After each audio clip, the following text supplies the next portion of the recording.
Hello friends, आज के हम इस वीडियो में देखेंगे कि इन्वर्टर एयर कंडीशनर के अंदर जो सेंसर लगे होते हैं वो कितने होते हैं, कहाँ कहाँ लगे होते हैं और उन सेंसर का क्या क्या काम होता है और हम उनको कैसे चेक कर सकते हैं। तो सबसे पहले हम ये देखते हैं कि एक इन्वर्टर एयर कंडीशनर के अंदर कितने सेंसर लगे होते हैं। हर एक इन्वर्टर एयर कंडीशनर के अंदर 5 सेंसर होते हैं और इसमें से जो 2 सेंसर होते हैं वो इंडोर यूनिट में लगे होते हैं।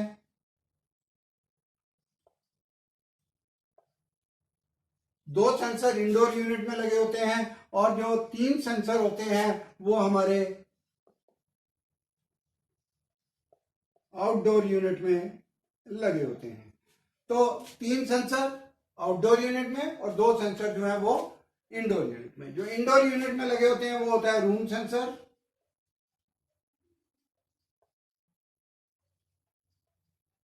और कॉइल सेंसर।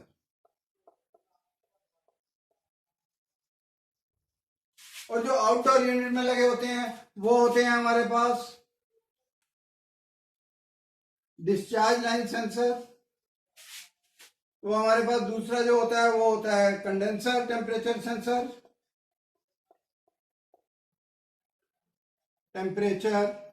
सेंसर, और जो हमारा तीसरा जो सेंसर होता है वो हमारा होता है एम्बिएंट।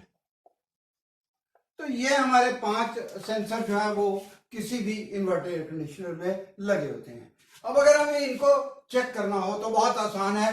जो हमारे इंडोर यूनिट में हमारे जो सेंसर लगे हुए हैं 2 सेंसर, उनको चेक करने के लिए हमारा जो आईडीयू के अंदर जो पीसीबी लगा होता है, आईडीयू के अंदर जो पीसीबी लगा होता है, इसके ऊपर हमारे पास यहाँ पे जैक लगे होते हैं जहां पे हम इन सेंसर्स को कनेक्ट करते हैं। और अगर हम ये सेंसर हटा लें और यहाँ पे वोल्टेज चेक करें, यहाँ पे अगर हम इन पॉइंट्स के बीच में यहाँ पे वोल्टेज चेक करें तो यहाँ पे हमें डीसी वोल्टेज मिलेगा, डीसी वोल्टेज मिलेगा। और ये जो डीसी वोल्टेज है ये 5 वोल्ट डीसी होना चाहिए। और अगर ये हमें 5 वोल्ट डीसी यहाँ पे मिलता है तो इसका मतलब है कि ये हमारा जो पीसीबी है वो ठीक है, पीसीबी जो है वो हमारा ओके है अगर ये 5 वोल्ट डीसी मिलता है। अब अगर हमें ये सेंसर चेक करने हैं, यहाँ पे ये जो सेंसर लगे होते हैं तो इन सेंसर्स को हम, ये हमारा कॉइल सेंसर, ये हमारा रूम टेम्परेचर सेंसर। तो कॉइल सेंसर जो होता है, ये जो कॉइल सेंसर होता है ये डीफ्रॉस्टिंग के लिए काम करता है। जब इसके कूलिंग कॉइल के ऊपर फ्रॉस्ट आ जाती है तो उसको मेल्ट करने के लिए होता है। और जो हमारा रूम टेम्परेचर सेंसर होता है वो जो कमरे का तापमान हम जो सेट करते हैं 16 से 30 डिग्री के बीच में, वो टेम्परेचर को कंट्रोल करता है। अब यहाँ पे इन सेंसर की जो वैल्यू होती है, अगर हम 25 डिग्री सेल्सियस पे अगर हम इस सेंसर को चेक कर रहे हैं तो हमें सेंसर का वैल्यू मिलता है। क्या मिलता है? सेंसर का वैल्यू मिलता है। वो ये जो है वो 5 किलो ओम हो सकता है, ये 10 किलो ओम हो सकता है और 15 किलो ओम हो सकता है सेंसर की वैल्यू के हिसाब से।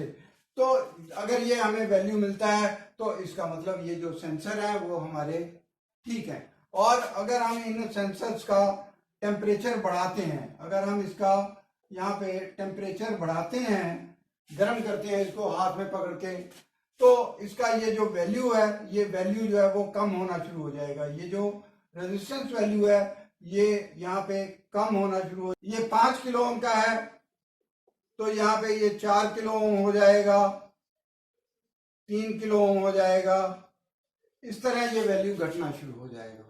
और अगर हम इसको ठंडा करते हैं, ठंडे पानी में डालते हैं तो ये वैल्यू बढ़ना शुरू हो जाएगा। इसका मतलब ये सेंसर ठीक है। और अगर हम इनको चेक कर रहे हैं और ये वैल्यू हमें यहाँ पे 0 किलो ओम मिलता है तो इसका मतलब सेंसर जो है वो शॉर्ट हो गया है। और अगर ये वैल्यू जो है हमें यहाँ पे आई मिलता है तो इसका मतलब सेंसर जो है वो ओपन हो गया है। तो ये इस तरह वोल्टेज अगर मिल रही है तो पीसीबी ठीक है, वोल्टेज नहीं मिल रही है तो पीसीबी की प्रॉब्लम है। और अगर सेंसर अलग से चेक कर रहे हैं, अगर जो वो कोड है वो सेंसर रिलेटेड है, तो अगर सेंसर हमारा खराब है तो ये वैल्यू नहीं मिल रही है तो सेंसर बदलने की जरूरत है। इसी तरह हम आउटडोर वाले सेंसर्स को भी चेक कर सकते हैं। आउटडोर सेंसर जो है, जैसा मैंने आपको बताया, आउटडोर यूनिट में हमारा जो है डिस्चार्ज लाइन सेंसर लगा है, कंडेंसर टेम्परेचर सेंसर लगा है और एम्बिएंट टेम्परेचर सेंसर लगा है। इनको भी हम इसी तरह से चेक कर सकते हैं। तो अब इन सेंसर्स के लिए जो एरर कोड होते हैं वो मॉडल रिलेटेड, वो ब्रांड रिलेटेड अलग अलग होते हैं। तो मेरी आपसे एडवाइस है कि उसके लिए जो आउटडोर यूनिट में आईपीएम लगा होता है उसके कवर के ऊपर स्टिकर लगा होता है जिसके ऊपर ये एरर कोड मेंशन होते हैं, या उनका जो यूजर मैनुअल या सर्विस मैनुअल होता है उसके अंदर ये एरर कोड अवेलेबल है। किस किस के लिए होते हैं? पहला हमारा जो रूम टेम्परेचर सेंसर है,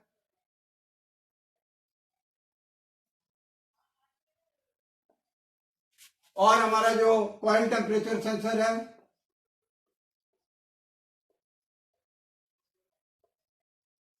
और हमारा जो डिस्चार्ज लाइन सेंसर है, और हमारा जो कंडेंसर टेम्परेचर सेंसर है, और हमारा एम्बिएंट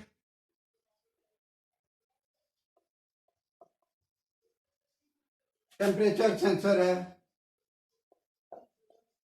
तो ये हमारे जो पांचों सेंसर हैं, इनके लिए जो एरर कोड है वो क्या रहते हैं? तो रूम टेम्परेचर सेंसर होता है, इसके लिए हमारे पास E1 या E4 एरर कोड आता है। कॉइल टेम्परेचर सेंसर के लिए हमारे पास E3 या E5। डिस्चार्ज लाइन सेंसर के लिए हमारे पास जो F3 और F5 एरर आता है, और कंडेंसर टेम्परेचर सेंसर के लिए हमारे पास E2 और F2 एरर आता है, और एम्बिएंट टेम्परेचर सेंसर के लिए हमारे पास F1 और F4 एरर आता है। ये एक मैं आपको एक जनरल जो कॉमन एरर है वो बता रहा हूं। बाकी मेरी आपसे एडवाइस है कि आप, जैसा मैंने आपको बताया, कि आप इनके सर्विस मैनुअल और कंपनी का जो आईपीएम के ऊपर जो स्टिकर लगा होता है उसको देखकर आप, मगर आपको ये क्लैरिटी हो गई अभी कि अगर ये सेंसर रिलेटेड एरर आ रहे हैं तो ये पीसीबी और आईपीएम का भी फॉल्ट हो सकता है, इसलिए आप इन दोनों को अलग अलग चेक कर लें। जब आप पीसीबी में चेक करते हैं तो 5 वोल्ट डीसी मिलना चाहिए, और जब आप सेंसर चेक करते हैं तो उसके सेंसर की वैल्यू मिलना चाहिए। अभी ये जो डिस्चार्ज लाइन सेंसर जो है हमारे पास, इसका जो वैल्यू होता है वो 50 किलो ओम होता है नॉर्मली, और इसको चेक करने के लिए हमारे पास जो क्लैंप मीटर है वो 100 किलो ओम सेटिंग वाला होना चाहिए, हम तभी उसको चेक कर पाएंगे। नॉर्मल हमारे क्लैंप मीटर के ऊपर 20 किलो ओम की वैल्यू तक का हम चेक कर सकते हैं, क्योंकि अगर आप उस पर ये सेंसर को चेक करेंगे तो डिस्चार्ज लाइन सेंसर आपको हमेशा ओपन बताएगा, क्योंकि उसकी वैल्यू जो है वो 50 kilo ohm 25 degree Celsius temperature पर होती है। तो उम्मीद है ये वीडियो देखने के बाद आपको ये जानकारी हो गई होगी, और अगर आपको कोई और जानकारी की जरूरत है तो आप कमेंट लिखें, और अगर आपने मेरा चैनल सब्सक्राइब नहीं किया है तो सब्सक्राइब करें। Thank you very much.